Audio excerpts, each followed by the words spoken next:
Hi ஒருவன். So இந்த வீடியோவில் நம்ம என்ன பார்க்க போகிறோம் அப்படின்னா ரொம்ப ஒரு முக்கியமான விஷயம் தான் பார்க்க போகிறோம். ரவுண்ட் 3.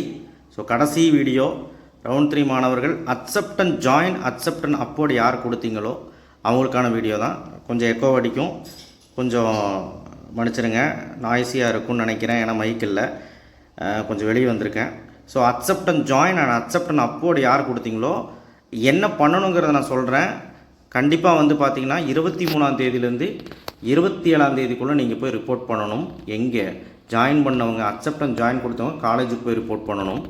ஸோ கண்டிப்பாக வந்து பார்த்திங்கன்னா 23 இன்றைக்கி தேதியிலேருந்து 27ஆம் தேதி தேர்ஸ்டே முடி உங்களுக்கு டைம் இருக்குது. சரிங்களா? அதுக்குள்ளே நீங்கள் போய் ரிப்போர்ட் பண்ணிவிடுங்க காலேஜ் போய் ரிப்போர்ட் பண்ணுறது ஒன்றும் நீங்கள் வந்து தானாக வந்து போக வேண்டாம். ஊர் விட்டு ஊர் போகிறனால நீங்கள் ஃபோன் பண்ணி கேட்டுட்டு என்ன கொண்டு வரணும், ஏது கொண்டு வரணும், எவ்வளோ ஃபீஸ் கொண்டு வரணும்னு கேளுங்க.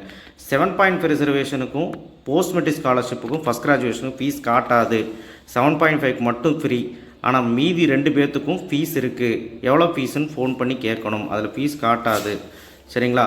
அண்ட் ரொம்ப முக்கியமான விஷயம், எவ்வளோ ஃபீஸ் 27,500ன்னு காட்டும் சிலவங்களுக்கு, அதாவது ஜென்ரலாக இருக்கிறவங்களுக்கு. நீங்கள் என்ன காட்டினாலும் சரி, நீங்கள் காலேஜுக்கு ஃபோன் பண்ணி கேட்கணும் எவ்வளோ ஃபீஸுன்னு. சரிங்களா? ஏன்னா 1.5 லட்சம் 2 லட்சம் பணத்தை ரெடி பண்ணி வைங்க. ஏன்னா தனியார் கல்லூரிகள் இப்படி தான் வந்து எல்லாம் பண்ணிகிட்ருக்காங்க. ஏன்னா 2 லட்சம் ஃபீஸ் கட்டினா தான் நீங்கள் சீட்டுங்கிற மாதிரி தான் இப்போ போயிட்டுருக்கு. ஸோ கண்டிப்பாக ஒரு 1.5லேருந்து 2 லட்சம் வரைக்கும் ரெடி பண்ணி வச்சுக்கோங்க. ஏன்னா வந்து உங்களுக்கு தேவைப்படும். 7.5க்கு மட்டும் full free. Okay. First graduation இருந்தீங்கன்னா நீங்கள் ஃபார்ம் கொடுத்தீங்கன்னா, ஒரிஜினல் காப்பி கொடுத்தீங்கன்னா அவங்க ரிடெக்ட் பண்ணிடுவாங்க. போஸ்ட் மெட்ரிக் ஸ்காலர்ஷிப்புக்கும் 50,000 ரிடெக்ட் பண்ணிடுவாங்க. சரி, என்னெல்லாம் கொண்டு போகணும் அப்படின்னு பார்த்தீங்கன்னா, ப்ரொஃபஷனல் அலாட்மெண்ட் ஆர்டர் இன்றைக்கி ரிலீஸ் ஆகிருக்கும், கொண்டு போகணும். And 10th mark sheet, 11th 12th mark sheet, TC conduct certificate உங்கள் ஸ்கூலில் கிடைக்கும். மெடிக்கல் ஃபிட்னஸ் சர்டிஃபிகேட் டிஸ்கிரிப்ஷன் பாக்ஸில் வைக்கிறேன்.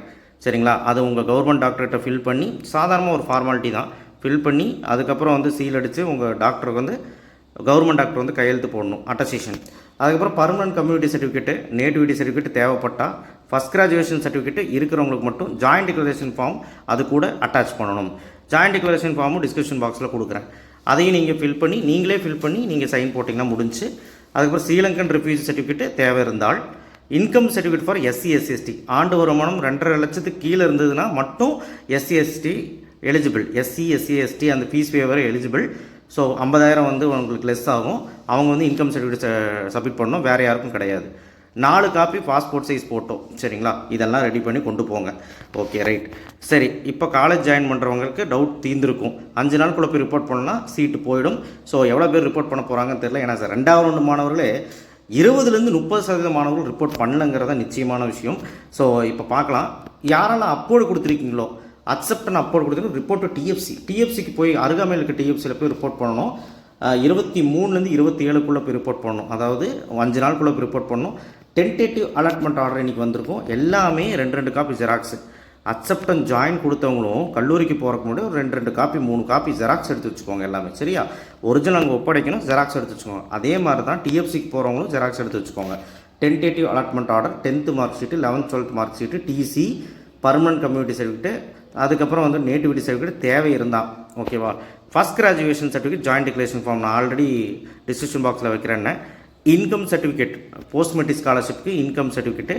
அப்புறம் உங்களுடைய பேங்க்கு பாஸ்புக்கோட ஃப்ரண்ட் பேஜ் கேட்குறாங்க. உங்கள் அப்பா அம்மாவோடது போதும்.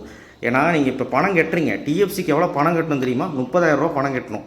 அந்த 30,000 27,000 25,000 அதிலே போட்டிருப்பாங்க. 7.5க்கு போஸ்ட் மெட்ரிக் ஸ்காலர்ஷிப்புக்கும், அதுக்கப்புறம் வந்து பார்த்திங்கன்னா உங்களுக்கு ஸோ டிஎஃப்சிக்கு போகிறவங்க இதெல்லாமே கொண்டு போகணும். அதுக்கப்புறம் எவ்வளோ பணம் கட்டணும் அப்படின்னு டவுட் வந்து 7.5 ரிசர்வேஷன், போஸ்ட் மெட்ரிக் ஸ்காலர்ஷிப்பு, அதுக்கப்புறம் வந்து பார்த்திங்கன்னா ஃபஸ்ட் கிராஜுவேஷனுக்கு ஃபீஸ் எதுவும் கட்ட வேணாம் டிஎஃப்சியில். மீதி இருக்கிறவங்க எல்லாருமே அதில் என்ன ஃபீஸ் போட்டிருக்கோ அதை கொண்டு போகணும். ஸோ அந்த ஃபீஸ் வந்து 31ஆம் தேதி என்ன காலேஜ் கிடைக்குதோ, அப்போர்டில் கிடைக்குதோ அது ட்ரான்ஸ்ஃபர் ஆகிடும். சரிங்களா? ஒருவேளை உங்களுக்கு அந்த காலேஜ் பிடிக்கல அப்படின்னா ரீஃபண்ட் பண்ணுறதுக்காக தான் இந்த பாஸ்புக்கு. சரிங்களா? அவ்வளோதான். சரி, அப்போர்ட் ரிசல்ட் எப்போது?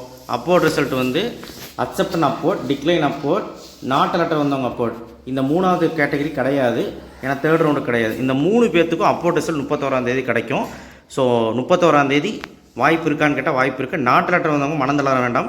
சப்ளிமெண்ட்ரி கவுன்சிலிங் இருக்குது, அது போடலாம். இல்லை மேனேஜ்மெண்ட் கோட்டாலும் நீங்கள் போய் சேரலாம். மேனேஜ்மெண்ட் கோட்டாக்கு போகணுன்னாலும் நம்மளை தொடர்பு கொள்ளலாம். கீழே டிஸ்கிரிப்ஷன் பாக்ஸில் நம்பர் வைக்கிறேன் அண்ட் கூகுள் ஃபார்ம் வைக்கிறேன். நீங்கள் வந்து தொடர்பு கொள்ளலாம்.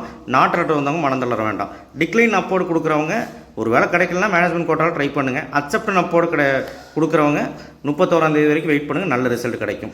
எனிவே இந்த வீடியோ வந்து உங்களுக்கு கண்டிப்பாக வந்து எல்லாம் தெளிவாக புரிஞ்சிருக்கும் நினைக்கிறேன். Report to DFC, report to college, accept and upward, accept and join என்னென்னு புரிஞ்சிருக்கும். ஸோ இப்பவும் சொல்கிறேன், மேலே நல்ல கல்லூரி கிடைக்குமான்னு கேட்டால் அக்செப்ட் அண்ட் அப்போர்டுக்கு மேலே கல்லூரி இப்போது உதாரணத்துக்கு வந்து 9வது சாய்ஸ் கிடச்சிருன்னு வச்சுக்கோங்க. சும்மா ஒரு பேச்சுக்கு சொல்கிறேன், இதுதான் சாய்ஸ் ஆர்டர். 9வது சாய்ஸ் கிடச்சிருக்குன்னு வச்சுக்கோங்களேன். மேலே வந்து மேலேருந்து கம்ப்யூட்டர் செக் பண்ணிட்டு வரும். சரிங்களா?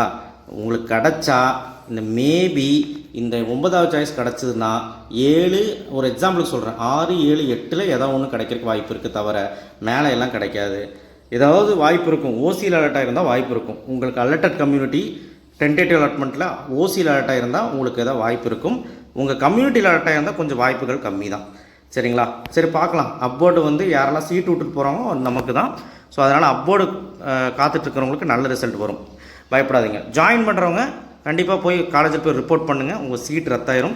ஏற்கனவே ரவுண்ட் 2, ரவுண்ட் 3 ரவுண்ட் 2, ரவுண்ட் 1 மாணவர்கள் ஏராளமான மாணவர்கள் வந்து ரிப்போர்ட் பண்ண போயிட்டாங்க. இன்ஜினியரிங் கொஞ்சம் மந்தமாக தான் போயிட்டுருக்குது. ஸோ சீட்டு வந்து 1 லட்சத்துக்கும் மேற்பட்ட சீட்டு வந்து வேக்கண்ட் ஆகிருக்கு அப்படிங்கிறத நம்ம பார்க்குறோம்.